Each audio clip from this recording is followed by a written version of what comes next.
Assalamualaikum warahmatullahi wabarakatuh. Perkenalkan, nama saya Fadia Mustiana dan rekan saya yang bernama Alda Fitri dari kelompok 7. Di sini kami akan membacakan hasil makalah kami yang berjudul Hakikat Kesulitan Belajar. A. Pengertian kesulitan belajar. Secara harfiah, kesulitan belajar merupakan terjemahan dari bahasa Inggris learn disability yang berarti ketidakmampuan dalam belajar. Definisi kesulitan belajar pertama kali dikemukakan oleh the United States Office of Education pada tahun 1977, yang hampir identik dengan definisi yang dikeluarkan oleh the National Advisory Committee on Handicapped Children tahun 1967.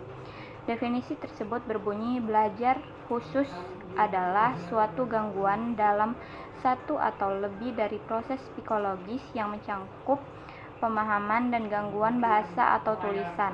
Gangguan tersebut mungkin dapat dilakukan dalam bentuk kesulitan mendengarkan, berpikir, berbicara, membaca, menulis, mengeja, atau berhitung. Menurut Abu Ahmadi dalam buku Psikologi Belajar, mengatakan bahwa kesulitan belajar merupakan keadaan di mana anak didik tidak dapat belajar sebagaimana mestinya.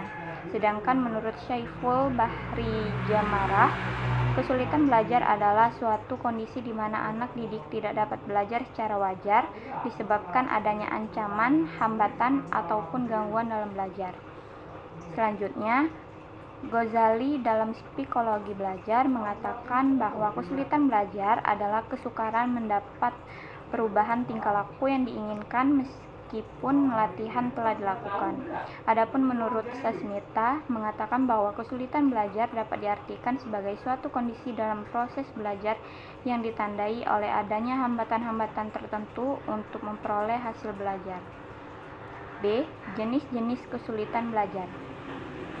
Yang pertama, dilihat dari jenis kesulitan belajar. Ada yang berat, ada yang sedang. Lalu dilihat dari bidang studi yang dipelajari. Ada yang sebagian bidang studi yang dipelajari dan ada yang keseluruhannya bidang studi. Lalu dilihat dari sifat kesulitannya. Ada yang sifatnya permanen atau menetap dan ada yang sifatnya hanya sementara. Lalu dilihat dari segi faktor penyebabnya, ada yang karena faktor intelijensi dan ada yang karena faktor bukan intelijensi. Kesulitan belajar ditandai dengan adanya hambatan atau gangguan pada seseorang dalam belajar sehingga mengakibatkan hasil belajarnya tidak sesuai dengan semestinya. Macam-macam kesulitan belajar berdasarkan faktor yang menyebabkannya yaitu sebagai berikut. Yang pertama, learning disorder atau kekacauan belajar. Lalu learning dysfunction, kemudian underachiever, lalu slow learning atau lambat belajar, terakhir learning disabilities atau ketidakmampuan belajar. Berikut pembahasannya. Yang pertama, learning disorder atau kekacauan belajar adalah keadaan di mana proses belajar seseorang terganggu karena timbulnya respon yang bertentangan. Contohnya, siswa yang sudah terbiasa dengan olahraga keras seperti karate, tinju, dan sejenisnya. Kedua, learning dysfunction merupakan gejala di mana proses belajar yang dilakukan siswa tidak berfungsi dengan baik. Contohnya, siswa yang memiliki postur tubuh yang tinggi, atletis, dan sangat cocok menjadi atlet bola voli. Namun, karena tidak pernah dilatih bermain bola voli, maka dia tidak dapat menguasainya dengan baik. Lalu, yang ketiga, underachiever adalah mengacu kepada siswa yang sesungguhnya memiliki tinggi potensi intelektual yang tergolong di atas normal, tetapi potensi belajarnya tergolong rendah. Contohnya, siswa yang telah dites kecerdasannya dan menunjukkan tingkat kecerdasan tergolong sangat unggul atau IQ 130 sampai 140. Namun prestasi belajarnya biasa-biasa saja atau rendah. Keempat, slow learning atau lambat belajar adalah siswa yang lambat dalam proses belajar sehingga ia membutuhkan waktu yang lebih lama dibandingkan sekelompok siswa lain yang memiliki taraf potensi intelektual yang sama. Contohnya ketika siswa belum paham terhadap suatu materi namun teman sekelas lainnya sudah paham. Yang terakhir, learning disabilities atau ketidakmampuan belajar adalah mengacu pada gejala di mana siswa tidak mampu belajar atau menghindari belajar sehingga hasil belajar di bawah potensi intelektualnya. Contohnya, seseorang yang menderita sindrom-sindrom seperti disleksia, yakni ketidakmampuan membaca, disgrafia, yakni ketidakmampuan belajar menulis, dan diskalkulia, ketidakmampuan belajar matematika.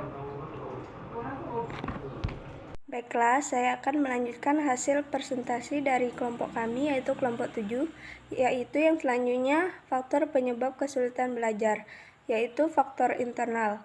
Faktor yang dapat menyebabkan kesulitan belajar bagi siswa antara lain yaitu kemampuan intelektual, perasaan dan kepercayaan diri, motivasi, kematangan untuk belajar, usia, jenis kelamin, kebiasaan belajar, kemampuan mengingat, serta kemampuan mengindra seperti melihat, mendengarkan, membau, dan merasakan.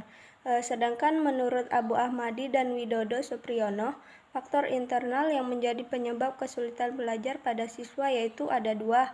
Yang pertama itu ada faktor fisiologis, yakni faktor yang dapat menyebabkan kesulitan belajar pada siswa seperti kondisi pada siswa sedang sakit, kurang sehat, dan adanya kelemahan atau cacat tubuh. Yang kedua itu ada faktor psikologis, yakni faktor yang dapat menyebabkan kesulitan belajar meliputi tingkat kecerdasan pada umumnya yang rendah, bakat terhadap mata pelajaran yang rendah, minat pelajaran, dan motivasi yang kurang. Terus yang kedua itu ada faktor eksternal, adalah faktor yang dapat menyebabkan kesulitan belajar bagi siswa dapat berupa guru, kualitas pembelajaran, instrumen dan fasilitas pembelajaran, serta lingkungan sosial dan alam. Sedangkan menurut Ahmad Ahmadi dan Widodo Supriyono, faktor eksternal yang menjadi penyebab kesulitan belajar pada siswa itu ada dua, yaitu faktor sosial dan faktor non-sosial. Berikut pembahasannya. Yang pertama itu faktor sosial. Yang dimaksud dengan faktor-faktor sosial di sini adalah faktor manusia atau sesama manusia. Yang kedua itu faktor non-sosial, yakni faktor yang dapat menyebabkan kesulitan belajar pada siswa dapat berupa peralatan belajar atau media belajar yang kurang baik atau bahkan kurang lengkap, kondisi ruang belajar kurang layak, dan waktu pelaksanaan proses pembelajaran yang kurang disiplin. Terus yang selanjutnya itu adalah diagnosa kesulitan belajar. Menurut Hariman dalam bukunya Handbook of Psychology Clarem, diagnosa adalah suatu analisis terhadap kelainan atau salah menyesuaikan dari pola gejala-gejalanya. Jadi, diagnosa itu merupakan proses pemeriksaan terhadap hal-hal yang dipandang tidak beres atau bermasalah. Terus, menurut Sugiharto dan kawan-kawannya, diagnosa kesulitan belajar dapat diterjemahkan sebagai sebuah proses yang dilakukan oleh guru untuk menentukan masalah atau ketidakmampuan siswa dalam belajar, yang dilakukan dengan cara meneliti berbagai latar belakang faktor penyebabnya dengan cara menganalisis gejala-gejala yang tampak dan dapat dipelajari. Banyak langkah diagnosa yang dapat dicapai guru, antara lain yang cukup adalah prosedur yang terkenal Weiner and Scheff 1982 sebagaimana dikutip Wardani 1991 sebagai berikut. Yang pertama yaitu melakukan observasi di kelas untuk melihat perilaku menyimpang ketika mengikuti pelajaran. Yang kedua, memeriksa penglihatan dan pendengaran siswa khususnya yang pernah mengalami kesulitan belajar.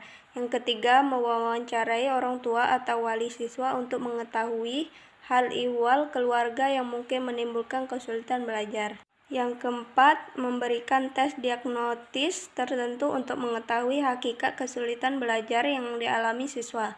Terus yang terakhir itu ada memberikan tes kemampuan inteligensi atau IQ, khususnya kepada siswa yang pernah mengalami kesulitan belajar. Selanjutnya yaitu cara mengatasi kesulitan belajar. Yang pertama itu dengan mengajak siswa untuk aktif saat proses pembelajaran. Yang kedua, tempat duduk siswa. Yang ketiga, perbaikan program. Yang keempat, menemani anak belajar. Yang kelima, menciptakan suasana belajar yang menyenangkan. Yang keenam, mengadakan belajar kelompok. Yang ketujuh, memberikan pujian. Yang kedelapan itu bantuan media dan alat perangah. Yang kesembilan, motivasi orang tua di rumah. Yang ke-10, jangan belajar sambil bermain handphone. Yang ke-11, berhenti membandingkan anak dengan anak lainnya. Terus yang terakhir ada gangguan kesehatan. Baiklah, mungkin itu saja hasil presentasi dari kelompok kami. Apabila ada kata salah, saya mohon maaf. Saya akhiri. Wassalamualaikum warahmatullahi wabarakatuh.